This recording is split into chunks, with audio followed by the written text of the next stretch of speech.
Hello, everybody. Welcome back to the 2016 One Nation of Gamers circuit. This is feature number 3, Group B, last match of the day. It's Strife Crow taking on the Rat. Admirable. I feel like we've been in this position a long time. We've been casting games all day, watching Hearthstone all day, watching great Hearthstone all day. And last match is where I always get that second wind. And this should be a good one. Strife Crow versus the Rat. What did you think of Strife Crow's play in that last series? Well, he took a win, but it was close.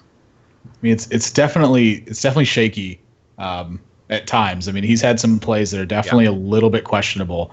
A lot of them coming mostly in his mage deck, though. I mean, so how familiar could he be with this new mage build in this meta? You know, how much practice do you have versus all the play you've had with warrior, all the play you've had with warlock, shaman, druid, etc. I mean, you've been playing a lot of these builds that have kind of the same shells for a long time, but this mage build is very different. You're going to have to navigate very different waters. There's a lot of different angles the deck's attack from.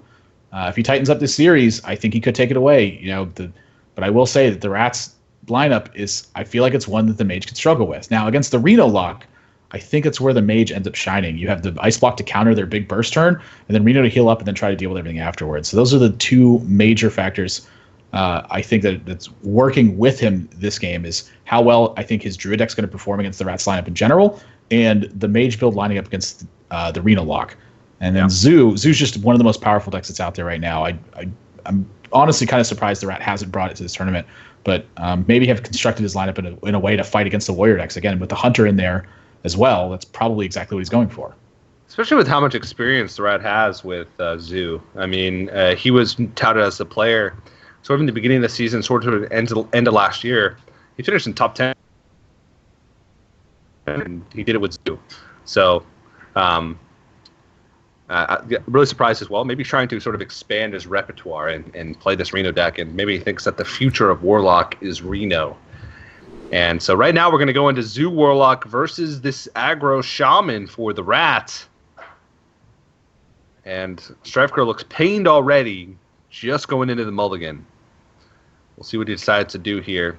Strife Crow's actually he's been playing tournaments all day. He's been playing in the ONOG for the last couple hours. Earlier today he was playing in the Xfinity Invitational for a few hours. So yeah, I mean, that's a good point too. I mean, just the amount of games that he's been playing today, I wonder if that's starting to wear on his mental endurance at all. You play that many games of Hearthstone in a row and think through everything as hard as you can, it is going to take some energy from you.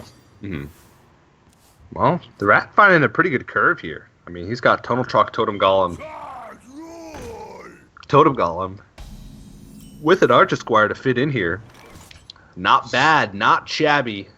This is what we call a dream hand from the Rat right now. I mean, Totem Golem and Tuttle Trog, easily the two most important cards in the deck. Mm-hmm. And when you have them on turn 1 and turn 2, especially in a matchup that's so board centric, it's very easy to win the board. Yep. And that's really the big story here, is that he's just got everything. And Strife Crow going to go with Knife Juggler here, try to threaten anything on this Tunnel Trog, but he's going to get the bad news.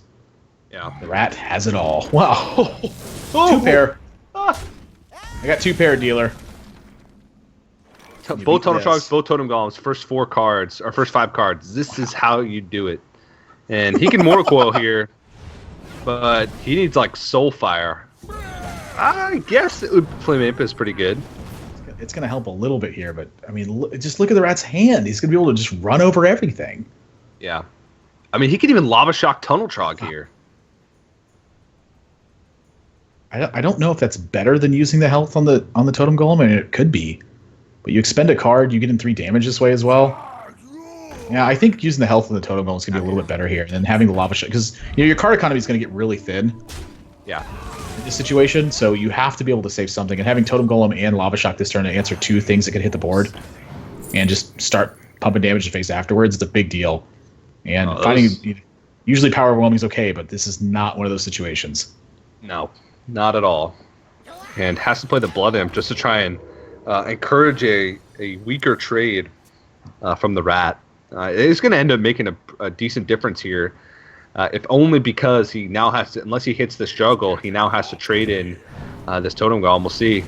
When it rains, it pours. Because now he can make the best trades Well, this actually isn't horrible for Strife Crow. He does have a way to actually use the Blood Imp now. So I'm trying to find anything here for Strife Crow to give him something. Okay. I mean, yeah, he can use Blood Imp. He also has Forbidden Ritual, which will allow him to sort of trade up using Abusive Sergeant, Direwolf Alpha, Power Overwhelming. So now he's got to figure out, do I use the Power Overwhelming this turn, trade in, and then Forbidden Ritual, or do I just go make Tentacles now? And hopefully I don't take too much damage in the process, and we'll see what the Rat picks up. Sir Finley is actually an incredible draw, because that just gives him, high likelihood he picks up Life Tap or Steady Shot, which both of those cards are going to put a much shorter clock on a Strife Crow. I'm curious if he wants to roll a totem here. If he rolls Healing Totem, this game is over. Yeah. And I'm curious if it's worth it to try to roll a Healing Totem here. I mean, he doesn't really have too many other plays outside of this. I'd like to see him think about that for a very long time before making this decision. But, a way to kill a 1/1 here, it's still pretty solid too. I mean, he gets to clean up basically the entire board here, even going to Lava Shock. Yeah, wants to kill everything, keep his entire board around, and now Strife Crow's in trouble. Yeah. I mean, he's going to be able to clear the board and push 8 damage. I believe 8, as long as he makes the trades I expect him to with Flame Juggler and the Argent Squire, and that's exactly what he's going to do. So, yeah, Strife Crow's in some trouble. Yeah, down at 15, facing 6 minions. No way to swing this board back. I think that double Totem Golem, double Tunnel Trog is an okay opener, TJ. Oh, yeah? Who would have thunk it? Yeah, I think it's pretty good. All right, well, Shevko's going to try and find a way. There's 5, 6, 7, 8, 9, 10 damage. That's 13. I mean, eliminate the possibility of Life Tap. Do you go for trades here? Actually, no, that's 14 because the Overload. Oh, you're right. Yeah, I think you put him at 1. Go ahead. Yeah, make it so Hero Power alone kills him next turn. The old turn 6 lightning bolt, yeah. I mean, is there a possibility that he gets punished by Defender Vargas? Is that a thing?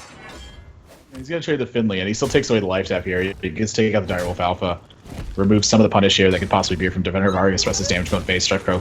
I don't even know if there's a combination of cards that could possibly get him back in here. I think if Strife Crow could pick the cards he wants to draw, he might still lose the game. Now, granted, he'd have to pick Warlock cards still, but... Wow. All right, concedes. The Rat takes game 1 very convincingly. It's amazing the things a Shaman can do with Shaman cards. Skamaz, am I right? Yes. The answer to that is yes. Skamaz, you are right. Yeah, still though, I think Strife Crow is not going to have too much trouble finding a win with that Zoo Warlock. It's just he went to a matchup that supposedly favored in Zoo, who usually can take control of the board very early, and just could not find a win. So he's going to throw it out again. The Rat's going to throw out Control Warrior. Strife Crow did it last series, but it was under some pretty strong recursors.